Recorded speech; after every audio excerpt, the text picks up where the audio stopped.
Hello, it's February 2025, and before I get into the focus of this video, I'm just going to explain something for clarity in crayon.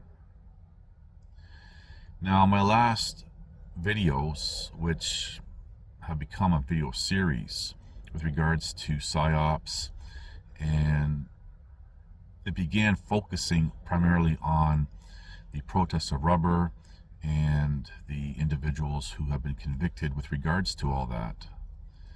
And then I went into a little bit more depth using some other examples. I want to explain something here, why I have taken interest in, for example, these convictions of these individuals related to the protests of rubber. Now, the first thing I want to say is how people are saying there's injustice with regards to these convictions. I've highlighted, even prior to this series, how, for example, just because the case didn't go the way people had hoped and prayed for, doesn't mean there's injustice. I've highlighted examples of what real injustice looks like. But people still drink the Kool-Aid on that.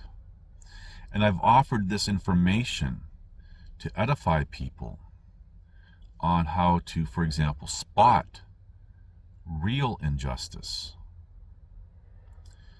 Now, the real backbone to my interest on these convictions is because guilty people who keep, for example, proclaiming their innocence in hopes of getting a lighter sentence, or perhaps some delusion of even getting off completely, take away from real innocent people who are truly wrongfully convicted.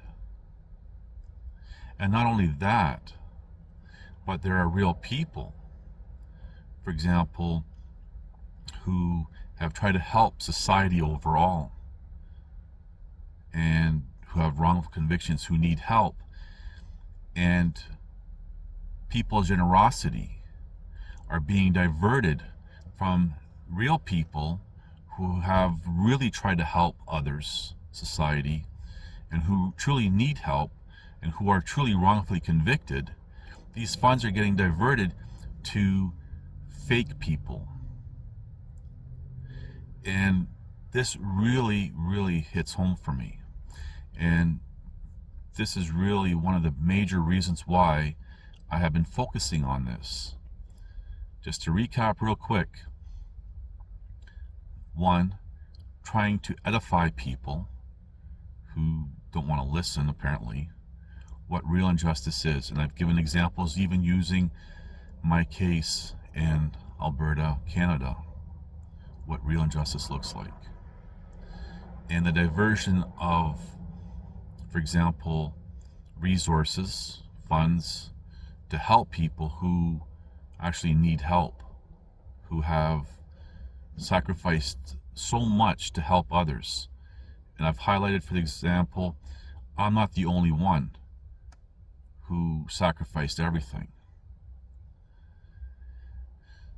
It just seems to be falling on deaf ears because we live in a world where people are drawn towards echo chambers.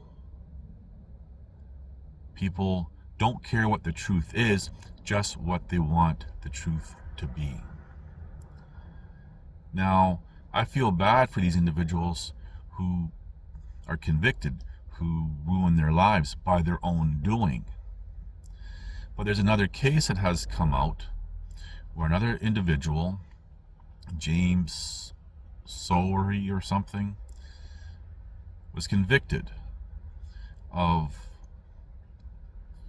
I believe it was assaulting a police officer with a weapon or something to that effect. But as the story goes,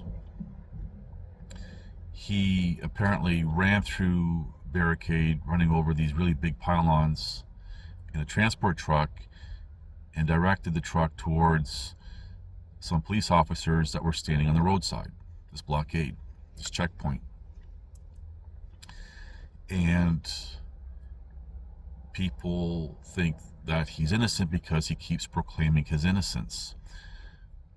What these people fail to accept is, one, apparently, according to official records, and perhaps even himself, as soon as he was detained at the scene, moments after that, he apologized for his actions and made some comment to the effect of tensions are high, and he apologized for what he did. So we have an admission of guilt right when it happened, like right after, moments after. And I'm going to just fast forward a little bit. We also see, after his conviction for sentencing, he did apologize for his actions that day. Now, apparently there's a discrepancy with regards to how fast he was traveling towards the officers. The officers, I believe, were alleging that he was traveling at about 60, 70 kilometers an hour towards them. And some people have highlighted from a transport truck from a stop to cross a certain distance using 21 gears, it's impossible to reach that speed in such a short distance. Okay. But that alone does not mean that that person, James Sowery, is innocent. We have two possibilities from the officer's statements. One, they misestimated the actual speed. Or two, they deliberately over-exaggerated the speed that the transport truck was going towards them. I'm not going to state or imply which is more likely, but either way, we have answered that discrepancy. And now people are throwing more money towards him because apparently he is appealing. And reading through what he had posted, stating things like he's having a new trial. He's not having a new trial. His lawyer did not win the appeal. The appeal, to hear the appeal, was granted, which is a difference. You go through the appeal process. Is there merit for the appeal to be heard? And it's either yes or no. And then it goes from there to the appeal. But he's thinking that this is a new trial or something. I don't know. Now, I've mentioned this before in other videos, that appeals are based on judicial error. Now, from the looks of it, the lawyer is trying to have another sentence imposed, and there's some discussions between the Crown prosecutor and the defense lawyer for this individual, and he posted what his lawyer's offer is, which, reading through it, most likely would never happen. Now, just because a judge had said, yes, there's merit to have the appeal heard, doesn't mean that there's any chance of success. But anyway, I don't want to get too complicated here. So he's having his appeal heard. Now, during the sentencing from the trial judge of his case, it's quite evident that his sentencing, having 10 months being imposed, was very lenient. During this appeal process, he could be facing up to 10 years for such a serious offense. And the judge might say, well, rather than say, as an example, lightening the sentence even further, the trial judge erred, it should be a lot more. He's facing that reality as well now. But to see how he's being untruthful in a group, so the group would send funds to him to pay for this lawyer, is, I'm lost for words. People will support someone guilty to try to help them get off, but someone innocent, wrongfully convicted, who actually try to help people, no one really cares about. It really shows how twisted society is. And I've referenced, for example, the story in the Christian holy book, the Bible, how people chose Barbarous, a guilty individual with a very sketchy history apparently, according to the character description in the story, over someone innocent who did nothing but try to help people for real. We see the same thing today. Nothing has changed. The deception of this individual making these posts, or comments to a post to help fundraise, and people actually throwing a lot of money, is wow.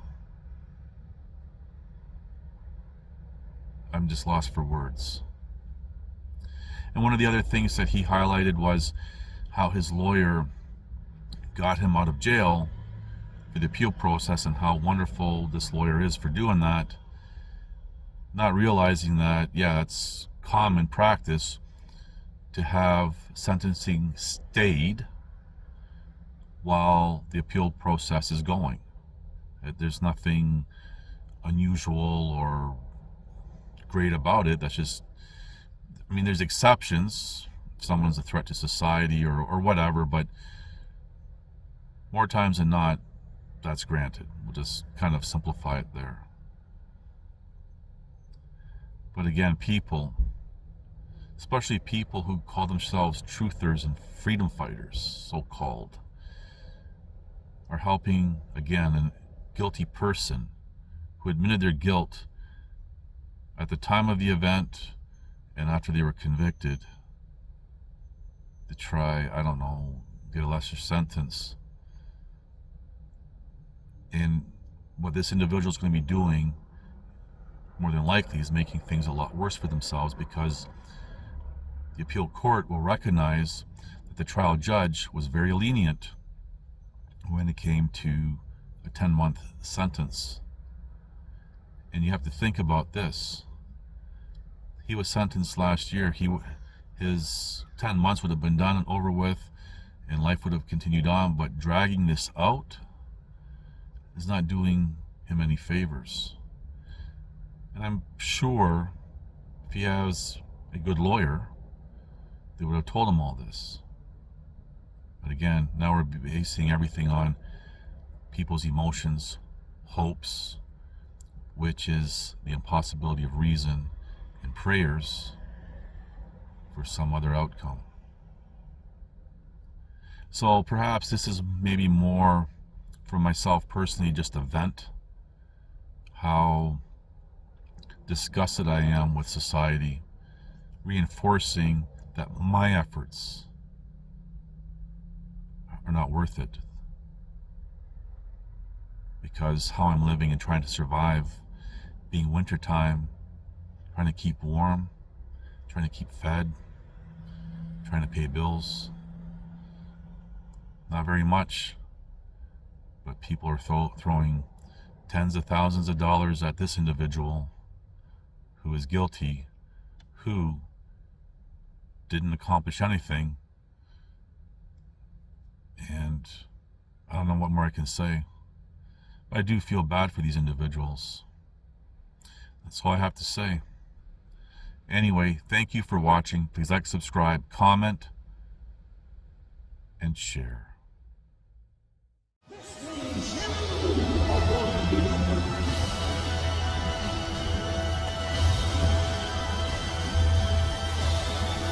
Listen to this and write it down if you can't remember it. You're never going to outgrow warfare. You simply must learn to fight. I hear people saying to me, oh, when is it going to get easier? When you die.